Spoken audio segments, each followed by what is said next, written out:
ιδέες για συνεργασίες θα είναι και αυτά που θα ακούσουμε από τα διεθνές δίκτυα για την κοινοτικά υποστηριζόμενη γεωργία από τον Ανδρέα Καλόρη. Το λόγο σας.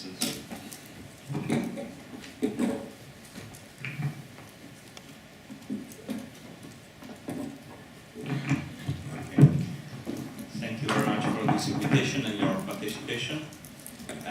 I was asked to tell you something about community-supported agriculture at the European level, but also in the connection with the world dimension of community-supported agriculture, which is really a traditional way of conceptualizing the relation between what we call producer or what we call consumers or citizens, but also with some specific characteristics which are typical of our contemporary world.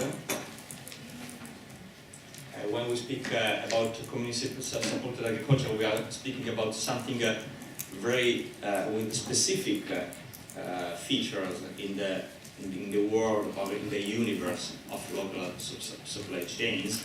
Because when we speak about community, maybe from a sociological point of view, we could speak a lot about what is community in Western country, but I don't want to be so theoretical. But in any case, when we speak about a community of people, of group of people, we are speaking about something which is a local network between people who share some kind of solidarity activities.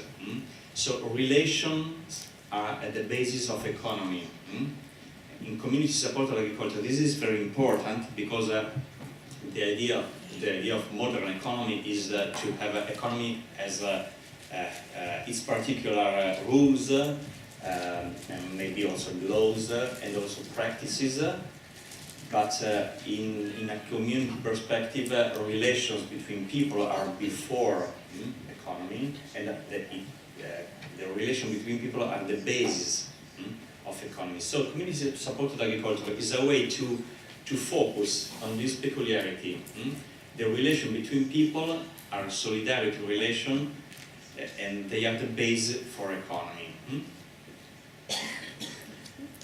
Urgency is the global coalition of CSA networks. It was founded about 10 years ago after some years of informal activities.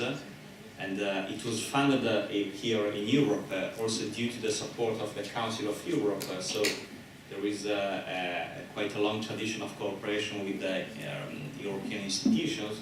And now there are people from all over the world. And when we speak about community-supported agriculture, we are speaking with English words. That means also English culture or Western counterculture. But if you see around the world, but also in Europe, there are many different names here. Some of the names. For example, TKs in Japan is really a fantastic history of community-supported agriculture that is able to start from small communities to big networks of communities, up to 300,000 people for one club. The Seikatsu Club is the most famous TK in Japan. It was founded about 35 years ago, and now there are 300,000 people. So we are speaking about small groups, but also large networks. And about Europe, we have a European process, which is very connected to what our colleague from Austria told before, the Nieleni process.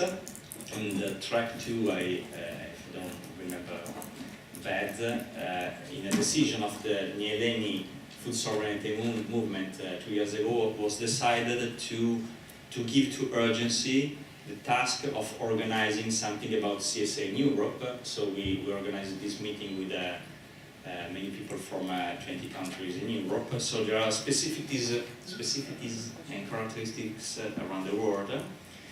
When we speak about CSA in Europe, we are speaking about a very long history with many roots. Here there are 2 small pictures. The Victory Gardens during the Second World War, for example, were interesting experience in the UK, especially in the UK, to survive to the war. So organizing people to cultivate together in communities was a way to survive. Or the Community Garden Association there are many community garden associations in England, in Ireland, also in the United States, let's say in Europe. So there are many routes. There is a small index of our origins, but we can say that the first formalized group in Europe is the first AMAP, which is the French name for CSA. It was founded in 2001 in Urbania. And now in France there are about 1,600 groups organized in a very organized network at the district level, regional level, national level. And then there are many other groups that are not certified, or maybe not certified, but they are not official members of the AMAP network in France. But it is to say that there are many origins when you speak about community supported agriculture. And now, this is a way to say which is the dynamic, for example, in Italy, of the growth of CSA groups. The first group in Italy, the name is GAS, is Solidarity Purchasing Groups. The first one was founded in 1994 in Fidenza, north of Italy, and now there are about 2,000 groups in Italy in the so-called official networks, but every time we try to organize a research at a regional level, we find about double the number of groups.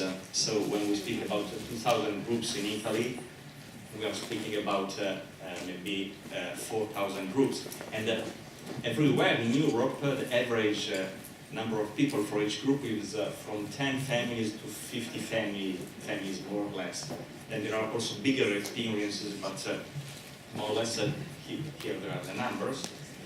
And what we are saying is that it is growing not only for the crisis, but the crisis is empowering the capability, the idea of the people to meet together, to do something together, and to organize themselves to do something.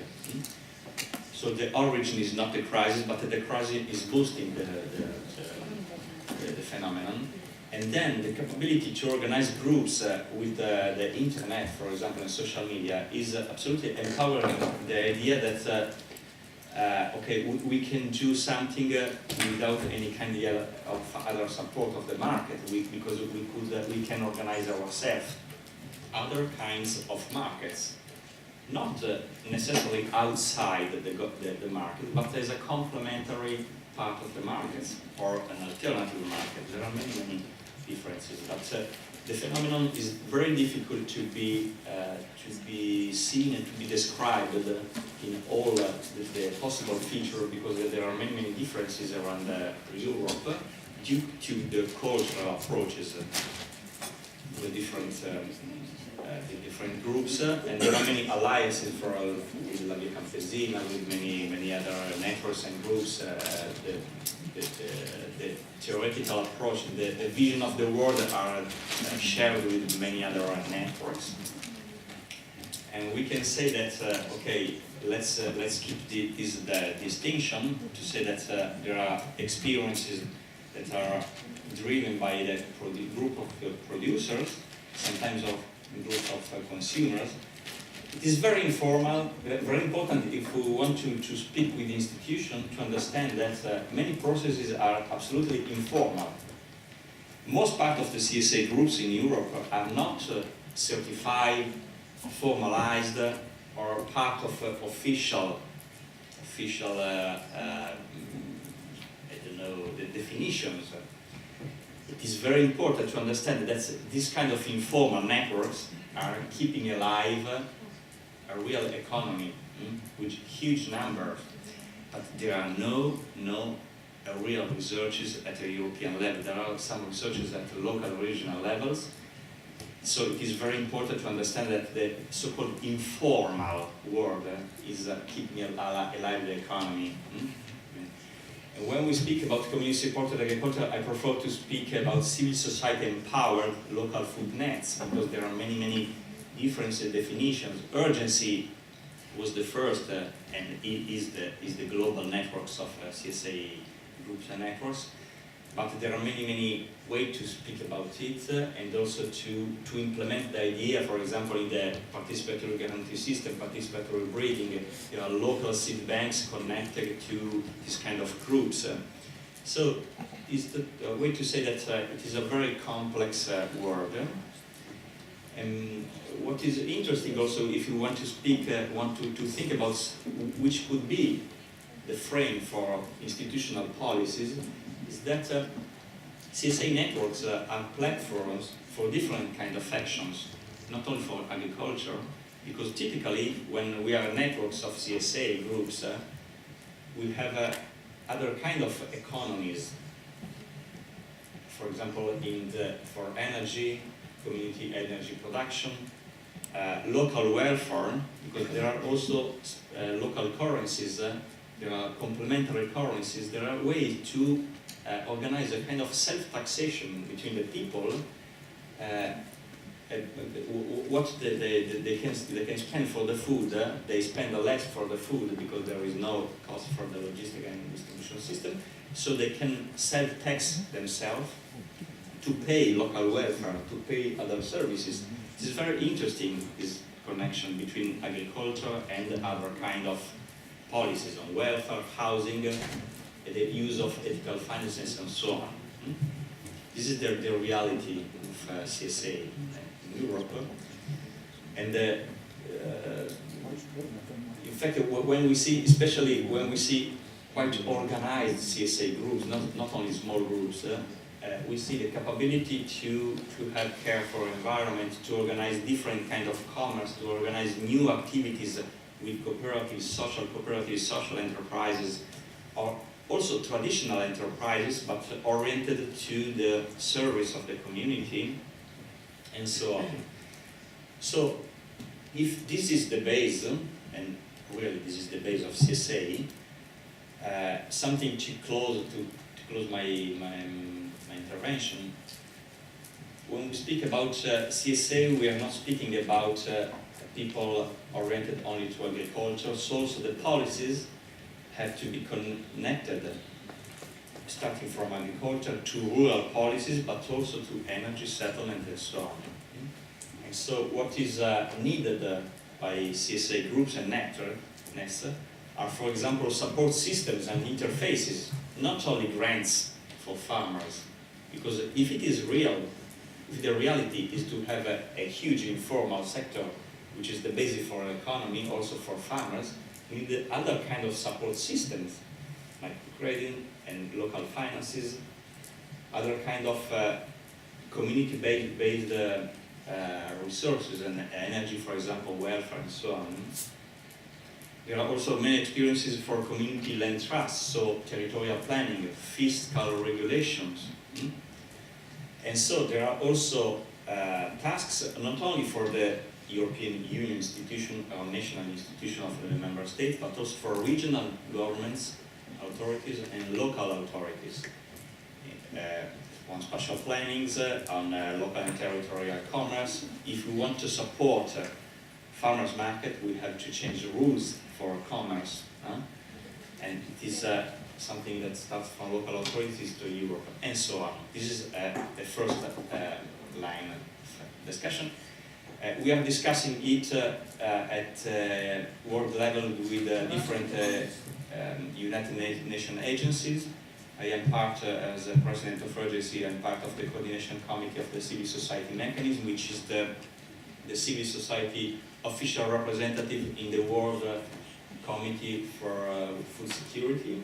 And we are trying to improve this approach to connect local and solidarity economy into agricultural policy at the United Nations level. And on the opposite side, we supported and we were primary actors of the creation of the new interagency of the United Nations, connecting different agency of the United Nations, to speak about food, and starting from food with a food sovereignty perspective, to connect local development perspective with the UNDP, environmental program in the UNEP, and the ILO, so the working perspective and so on. So this is a strategic vision starting from CSA, from local groups, and seeing which is their capability to be in network with other people, starting from the local level to the global level. And if you want to read something, there is our website, but in any case, it's not important only to see what is happening in urgency, which is, okay, the general umbrella for CSA, but to understand the connections, because there are many connections with other platforms, food sovereignty movements, and so on, and also at different institutional levels. Okay, thank you. Ευχαριστούμε πολύ τον